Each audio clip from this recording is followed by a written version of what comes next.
Hello বন্ধুরা, কেমন আছো সবাই? ভ্যারাইটি অফ লাইফ পেজ থেকে আমি মুনমুন আরও একবার চলে আসলাম তোমাদের সাথে একটা পুডিং রেসিপি শেয়ার করার জন্য। অনেকের পুডিংয়ে গন্ধ হয়, অনেকের পুডিংয়ে, কিন্তু আমি আজকে তোমাদের পুডিংয়ে যাতে গন্ধ না হয় সেটা দেখাবো। আচ্ছা, আমি প্রথমে এই মোল্ডের মধ্যে আমি পুডিংটা বানাবো। আর এখানে আছে ডিম, আছে চিনি, আর আমি এখানে 1 কাপ সমান পরিমাণ দুধ চিনি দিয়ে ফুটিয়ে নিচ্ছি। আমি তার সাথে কিছুটা এলাচ দিয়ে দিব। কিছুটা এলাচ দিলে কি হয়, পুডিং তৈরি করার পরে যে একটা গন্ধ হয় ডিমের, সেই গন্ধ ভাবটা থাকে না।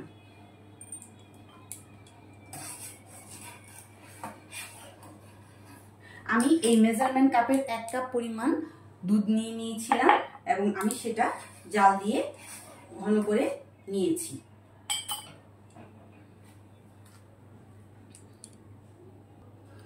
এখন আমি কিছুটা ক্যারামেল তৈরি করে নেব। ক্যারামেল তৈরি করার জন্য আমি একটা প্যান বসিয়ে নিয়েছি আর 3 চামচ পরিমাণ চিনি নিয়েছি, সাথে একটু করে জল। আমি এখন একটা ব্রাউন কালার করে একটা ক্যারামেল বানাবো। আমার ক্যারামেলটা হয়ে গেছে। যেহেতু আমি মোল্ডে বানাবো, তাই আমি মোল্ডের মধ্যে ক্যারামেলটা ঢেলে নিচ্ছি। সুন্দর করে ঢেলে ক্যারামেলটা আমি পুরোটা বিছিয়ে দিচ্ছি। এইরকম করে পুরো চারপাশে এরকম করে ছড়িয়ে ক্যারামেলটা বিছিয়ে দিচ্ছি সুন্দর করে।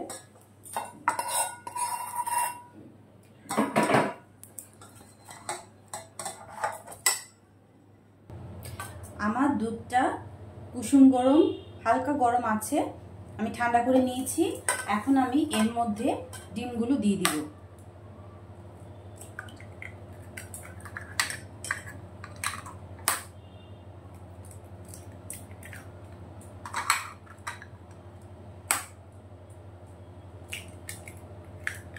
তারপর আস্তে আস্তে গুলিয়ে নেব।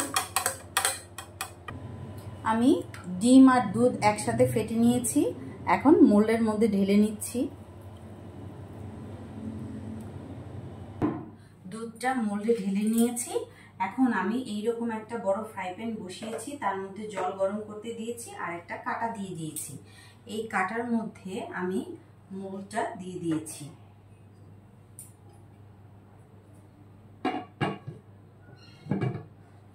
এখন এটা অন্তত 20 মিনিটের জন্য আমি রেখে দিয়েছি মিডিয়াম লো ফ্লেমে।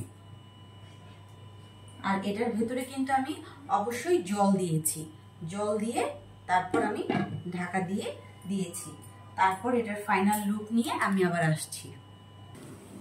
10 মিনিট পর ঢাকাটা তুলে দেখতে হবে জলটা ঠিক আছে নাকি। যদি জল শুকিয়ে যায় তাহলে সাইড দিয়ে আবার আরেকটু করে জল দিয়ে দিতে হবে।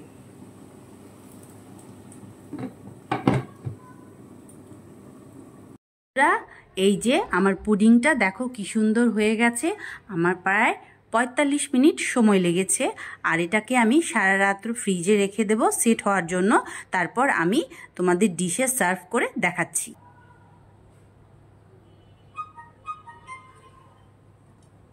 এই যে তৈরি হয়ে গেছে আমার মজাদার পুডিং। দেখেছো আমি কি সুন্দর সেট করে নিয়েছি, আর উপরে কালারটা কি সুন্দর ব্রাউনিশ হয়েছে। দেখতে পেয়েছো বন্ধুরা? তোমাদের কার কার খেতে লোভ লাগছে? যার যার খেতে লোভ লাগছে আমি তো তোমাদের দিতে পারছি না, কিন্তু তোমরা আমার প্রসেসটা ফলো করে বানিয়ে ফেলো। আর আমার ভালোবাসার বন্ধুরা, ভ্যারাইটি অফ লাইফ আমার পেজটা তোমরা ফলো করো, শেয়ার করো আর সাবস্ক্রাইব করে অবশ্যই